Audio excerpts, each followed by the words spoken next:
দক্ষিণ ২৪ পরগনার সাগর ব্লকে AA রেশন কার্ডের দাবিতে আন্দোলনে নামল পশ্চিমবঙ্গ রাজ্য প্রতিবন্ধী সম্মিলনী। মঙ্গলবার সংগঠনের উদ্যোগে সাগর বিডিও অফিস চত্বরে একটি বিক্ষোভ মিছিল ও অবস্থান কর্মসূচির আয়োজন করা হয়। বিভিন্ন গ্রাম থেকে বহু প্রতিবন্ধী মানুষ ও সংগঠনের কর্মী সমর্থকেরা এই কর্মসূচিতে যোগ দেন। সংগঠনের দাবি, বহু প্রতিবন্ধী মানুষ এখনও পর্যন্ত অন্তর্দয়, অনন্য যোজনা বা AA রেশন কার্ডের সুবিধা থেকে বঞ্চিত।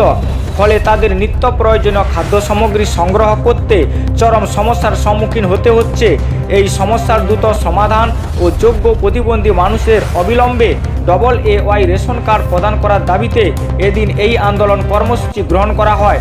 এদিন সকাল থেকে সাগর বিডিও অফিসের সামনে জড়ো হন পশ্চিমবঙ্গ রাজ্য প্রতিবন্ধী সম্মিলনীর সদস্যরা। এরপর একটি বিক্ষোভ মিছিল বের করা হয়, যা এলাকার বিভিন্ন পথ পরিক্রমা করে বিডিও অফিসে এসে শেষ হয়। মিছিল শেষে বিডিও অফিসের সামনে অবস্থান বিক্ষোভ শুরু করেন আন্দোলনকারীরা। কর্মসূচিতে প্রধান বক্তা হিসাবে উপস্থিত ছিলেন সংগঠনের রাজ্য সম্পাদক কান্তি গাঙ্গুলি। তিনি তার বক্তব্যে বলেন, রাজ্যের বহু প্রতিবন্ধী মানুষ এখনও ন্যায্য অধিকার থেকে বঞ্চিত। সরকারি নিয়ম অনুযায়ী যাদের AA রেশন কার্ড পাওয়ার কথা, তাদের অনেকেই সেই সুবিধা পাচ্ছেন না। অবিলম্বে এই সমস্যার সমাধান করতে হবে, নইলে আগামী দিনে বৃহত্তর আন্দোলনের পথে নামতে বাধ্য হবে সংগঠন। এছাড়াও কর্মসূচিতে উপস্থিত ছিলেন সংগঠনের যুগ্ম রাজ্য সম্পাদক সাম্য গাঙ্গুলি, রাজ্য কমিটির সদস্য পরিতোষ মাইতি, জেলা সদস্য অশোক কুমার দাস, তনুময় হালদার ও রামপ্রসাদ বেরা সহ আরও অনেক নেতৃত্ব। বক্তারা সকলেই প্রতিবন্ধী মানুষের সামাজিক সুরক্ষা এবং খাদ্য নিরাপত্তা নিশ্চিত করার দাবি তোলেন। বিক্ষোভকারীরা জানান, তাদের দাবি দ্রুত মেনে নিয়ে প্রাপ্য সকল প্রতিবন্ধী মানুষকে AA রেশন কার্ড প্রদান করতে হবে। একই প্রসঙ্গে প্রশাসনের কাছে তারা স্মারকলিপিও জমা দেন। সংগঠনের পক্ষ থেকে হুঁশিয়ারি দিয়ে বলা হয়, যদি দ্রুত সমস্যার সমাধান না হয় তাহলে আগামী দিনে আরও বড় আন্দোলনের কর্মসূচি গ্রহণ করা হবে। প্রতিবন্ধী মানুষের ন্যায্য অধিকার আদায়ের দাবিতে এই বিক্ষোভ কর্মসূচি এলাকায় যথেষ্ট সাড়া ফেলেছে।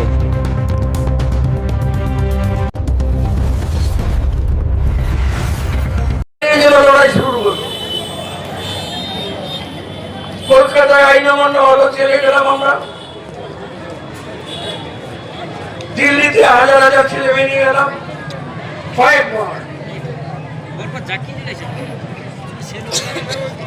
দিল্লিতে প্রধানমন্ত্রী তখন বাজপেয়ী, তার সঙ্গে দেখা করলাম, স্মারকলিপি দিলাম, সমস্ত রাজনৈতিক দলকে চিঠি দিলাম।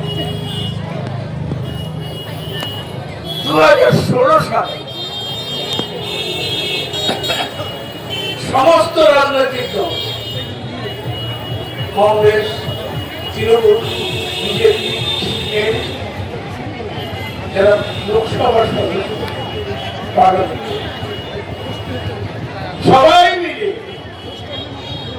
আমাদের দাবিগুলিকে সমর্থন দেয়।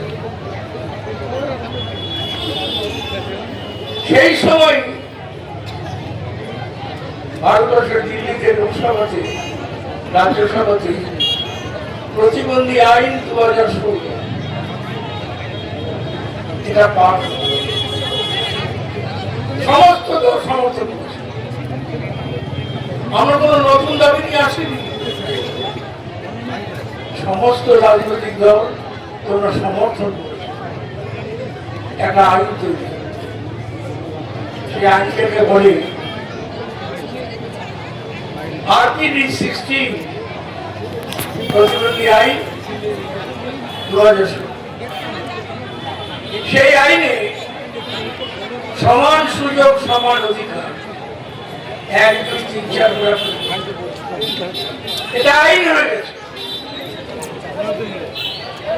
আইন যদি না মানে, সে আইনে এটাও যদি বিডিও, এসডিও দিয়ে